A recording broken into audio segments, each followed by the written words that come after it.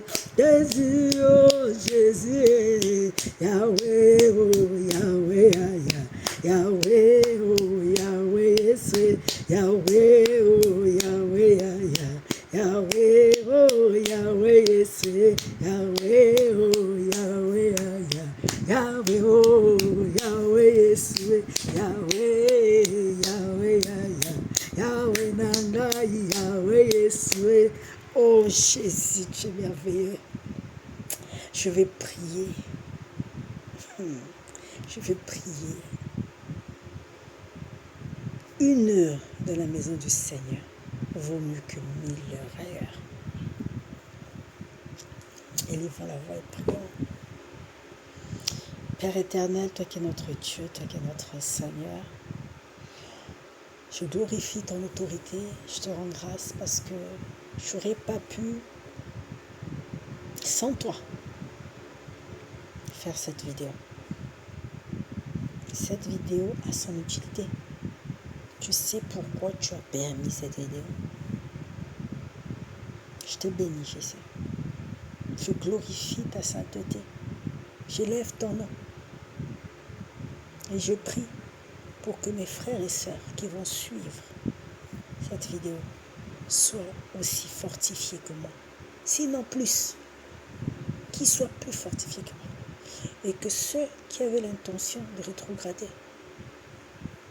rentrent dans leur cœur, touchés, afin qu'ils soient plus forts, qu'ils continuent à raffermir leur foi. Soutiens-les dans cette épreuve. Soutiens-nous dans cette épreuve, dans ces épreuves. Et pour ceux qui vont vivre aussi des épreuves prochaines, qui ne sont pas dans ce cas-là aujourd'hui, qu'ils sachent comment les choses se passent plus ou moins, de manière à ce qu'ils soient déjà préparés à cela. Même si on n'est jamais vraiment préparé à vivre dans l'épreuve. Nous l'entendons. Mais l'expérience est tout autre.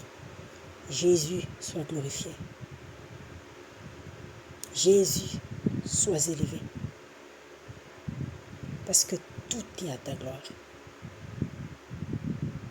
Merci à toi, Saint-Esprit.